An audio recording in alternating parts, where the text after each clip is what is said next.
Our scripture reading today comes from Matthew, chapter 14, verses 22 through 23. Immediately he made the disciples get into the boat and go on ahead to the other side, while he dismissed the crowds. And after he had dismissed the crowds, he went up the mountain by himself to pray. When evening came, he was there alone, but by this time the boat, battered by the waves, was far from the land, for the wind was against them. And early in the morning he came walking toward them on the sea. But when the disciples saw him walking on the sea, they were terrified, saying, "It's a ghost." And they cried out in fear. But immediately Jesus spoke to them and said, "Take heart, it is I. Do not be afraid." Peter answered him, "Lord, if it is you, command me to come to you on the water." He said, "Come."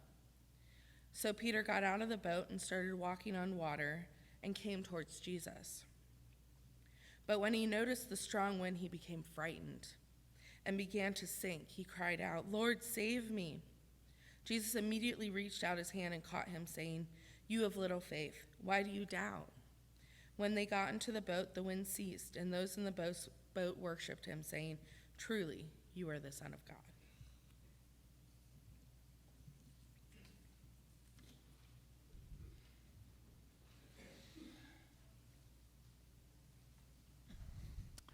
The English language is a hodgepodge of borrowed terms and phrases from other languages. And because of that, we have this rich collection of metaphors that we use to describe things. And that can be confusing to people who are trying to learn English. We went to seminary. Mary and I went to seminary with a young man named Kae-Yun Chang. And he was a seminarian from Korea, and he was learning English, and he used to carry a little notebook around in his pocket that he would use to write down new phrases and idioms and metaphors that he learned. And so when Mary and I were living in Virginia, we had to travel quite a distance to go to seminary. We were up in Virginia, and we had to go all the way down to Upper East Tennessee.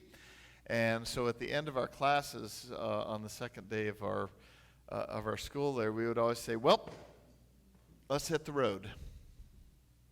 And Kae-Yun would say, "Wait, I don't understand. What does it mean to hit the road?" Oh, we thought, okay, this is what it means. It means when you suddenly leave from somewhere, where you leave one place to get to another place. And he was like, "Oh, okay." And Mary and I thought this was a perfectly good explanation of hit the road. And except for we introduced him to the Ray Charles song, "Hit the Road Jack," which presented a whole different set of questions about unhealthy relationships and bad romantic partners and all that. But Kae-Yun, he filled his notebook with all sorts of metaphors, including some that were very specific to a geographical area. And one of his favorites was nervous as a long-tailed cat in a room full of rocking chairs. And that was unique to Upper East Tennessee. So it's like, okay, yeah, nervous as a long-tailed cat in a room full of rocking chairs. And it was fun listening to him practice his metaphors, because one week he signed up to preach in chapel. And so the day before chapel, I asked him, "Hey, are you ready to preach tomorrow?" And he said, "I believe so. But I am nervous as a long-tailed cat in a room full of rocking chairs." And he said it with such a straight face that you just couldn't help but laugh, you know. So some of our metaphors and idioms have multiple meanings and can be used to describe a variety of situations. And one that is a fairly common one is when we say, "I have this sinking feeling," or "I get this sinking feeling." And we use this to describe a situation where we feel overwhelmed or when we feel panicked. It can be used to describe a variety of physical and emotional and relational and professional and personal situations where you feel like that you're in danger and that you need rescuing. Case in point, on April 2nd, 2019, Gary Cantwell, who was at the time our board chair, adjourned our board meeting earlier than we typically do because it was raining and hailing hard outside. I mean, it was a downpour. And to give you a comparison, this last week, Monday, it rained. That was how hard it rained. Except for Monday, I canceled Faith in Films because it was raining so hard that we were out making dams and digging trenches to keep the chickens from drowning. So that was like it was back in 2019, except for this rainstorm that we had Monday only lasted an hour. The one back in 2019 lasted 3 hours and dumped about 5 inches of rain and hail on us. So at the time, Graham was working my oldest son Graham was working at Rite Aid, and he called me up and he says, "Dad, I don't think I'm going to be able to drive home." I'm like, "Why is that?" He says, "Well, the dumpster out on the loading dock is floating away." And so I thought, wow. And so I got into my truck, because my truck's a little higher off the ground. I went into the truck to go pick up Graham. And on my way there, my friend Christina called me to say that the roof of her daughter's 3-story apartment over by Chico High was starting to buckle and starting to cave in. And all this water was coming down in through the top floor, but it was leaking down into the other floors too. And so her daughter and her boyfriend were trying desperately to get all their stuff out of their first floor apartment before it really started raining indoors. And so we went over there. I already had Graham in the truck, so we dropped off at the house, got Cameron, and we went over there to rescue Christina's daughter.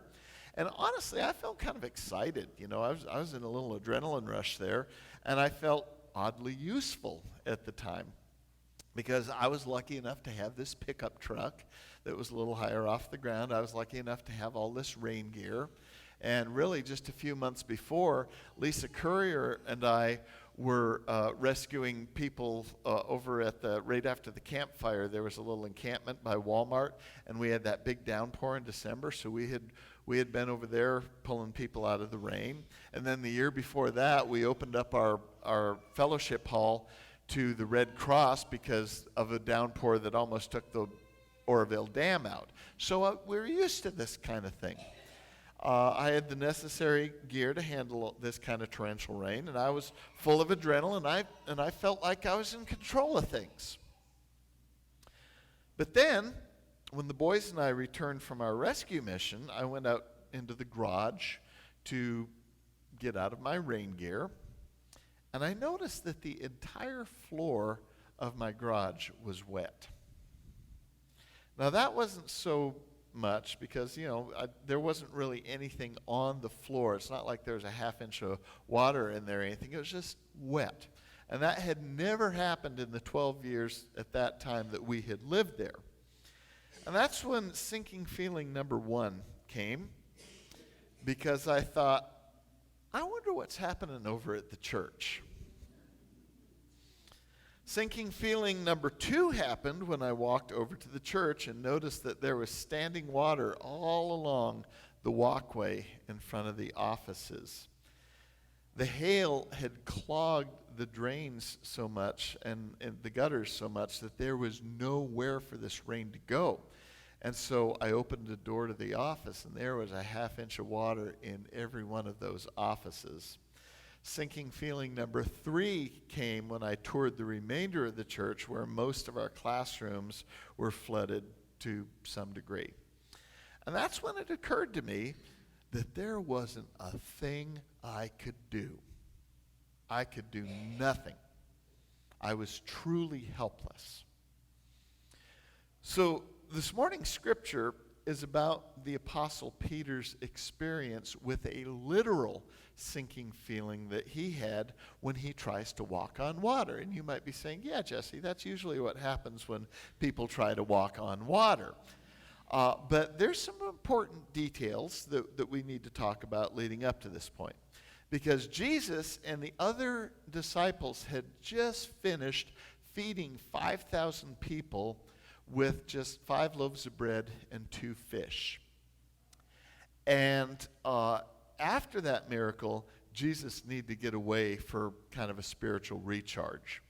And so when he came back from his break, the boat that was tethered to the shore had been blown away from the shore by some really strong winds.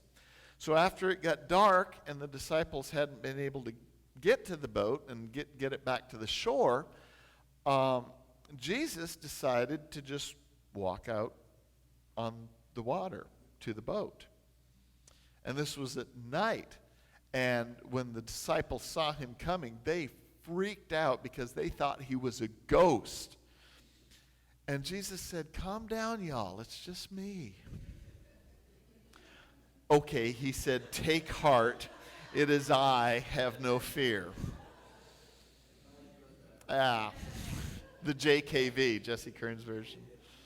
To which Peter said, "Make it so I can walk on the water too." And Jesus says, "Okay, come on over." And so Peter got out of the boat, and lo and behold, he was able to walk on the water. That is, until the wind started blowing again, and he started to sink. And he said, "Lord, save me." And of course, Jesus reached out to rescue him. But Jesus said, "Oh, man of little faith, why did you doubt?" So this story of Peter walking on water and sinking isn't about doubt, though. It's about faith. It's a story of faith. Because when Peter steps out of the boat, he demonstrates a remarkable amount of courage and trust in Jesus. But when he shifts his focus over to the windstorm, he sinks. And like Peter, we sink when we face some of life's more daunting challenges. However, as we are sinking, Jesus reaches out to us to rescue us. Sometimes the danger is of our own making. Sometimes we simply because we have the courage to show up. And other times we sink because we either lose sight of what's crashing around us or we pay too much attention to what's crashing around us. We struggle so much with what made us sink that we fail to realize that Jesus is there extending this rescuing hand to show us that his love is greater than whatever caused us to sink. Jesus is the rescuer. If I remember, Barbara, isn't that like one of the, where'd Barbara Packer go? Isn't that like the first principle of Stephen ministry, that Jesus is the rescuer? God is always near, not simply because we've doubted, but because we've had the faith to get out of the boat and start walking when Jesus calls us. I believe that God honors us and meets us in our lowest places. And we can find hope and salvation. We can cry out to the Lord as Peter did and discover that Jesus has more faith in us than we had in ourselves. Lord, save me is an acknowledgement of need. What happens next is a beautiful revelation about God's heart. Rescue rather than shame or guilt. The Lord reaches out when we cry out, guiding us safely through the storms and being there with us. So may we have the courage to step out in faith, trusting in God's power and ability to rescue, not just focusing on our doubts and fears, but on our courage to walk towards God. Okay, ready for the reflection questions this week? Because that's what Lenten season is about. We did this during Advent season too. Just some questions for you to mull over after hearing this lesson. So here's what I want you to think about this week. What do you think motivates Peter in this story? You know, is he trying to prove himself to Jesus by emulating him, wanting to go out on the water? Is he earnest and eager? Or brash and foolish, or maybe a little combination of both? And then, do you see yourself in Peter and his actions? So in response to the disciples' fear, Jesus says, "Take heart, it is I, do not be afraid."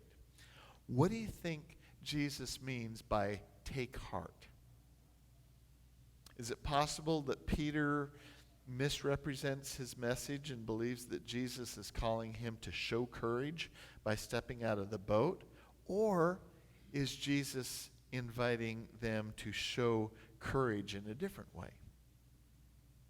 So in Matthew 14:31, the Greek word that is used for doubt is distazo, which literally means double stance or going two ways and shifting between one position or another.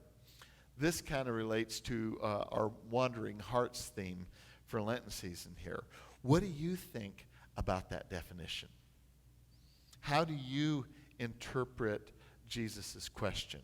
Is he questioning Peter's doubt in Jesus or Peter's self-doubt? Is he questioning Peter's inability to take heart in the midst of the raging storm? Or is he questioning Peter's attempts to show bravado by asking Jesus to command him to step out? I want you to take two snapshots in your mind this morning, okay? The first snapshot is of Peter attempting to walk on water. And then the second is Peter sinking and holding tightly to Jesus' outstretched hand. Might these two moments represent different postures or stages in our faith in God? Because maybe the first snapshot could represent a bold but performative faith, one that attempts to prove faithfulness by trying to be like God. But then that second one could represent a wholehearted faith, one that reaches out to God for help when the storms of life are engulfing us. Which posture do you resonate most with? So may we, like Peter, passionately follow our heart with enthusiasm, knowing it may not always work out. But may we also, like Peter, keep moving forward and doing our best to follow his friend and teacher, Jesus.